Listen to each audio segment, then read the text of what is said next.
देखिए, पवन सिंह का इस साल का दूसरा देवी गीत का पोस्टर अभी-अभी आउट कर दिया गया है, जो कि आप स्क्रीन पे देख पा रहे होंगे। बता दें, इस गाने का बोल रखा गया है दुलरी मैयरिया, जो कि पवन सिंह का यह गाना wave music official YouTube channel से रिलीज़ किया जाएगा।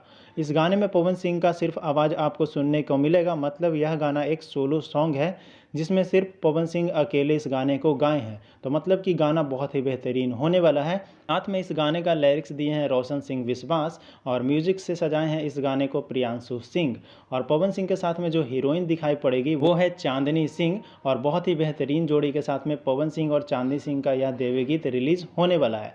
अभी अभी इस गाने का पोस्टर आउट किया गया है, जिसमें कमिंग सून लिख करके पोस्टर को छोड़ा गया है। तो मुझे जहाँ तक लगता है, इस गाने को कल या फिर परसों रिलीज़ किया जाएगा। मतलब कल एकम है तो परसों दूसरा दिन पवन सिंह का यह गाना रिलीज़ कर दिया जाएगा। बाकी कोई भी इस गाने से लेकर के अपडेट मुझे मिलती है तो मैं आप सभी के बीच में वीडियो बना करके शेयर करूंगा। तब तक के लिए इस वीडियो को लाइक करके शेयर कर दो, ताकि पवन सिंह के तमाम फैंस के पास वीडियो पहुंच जाए।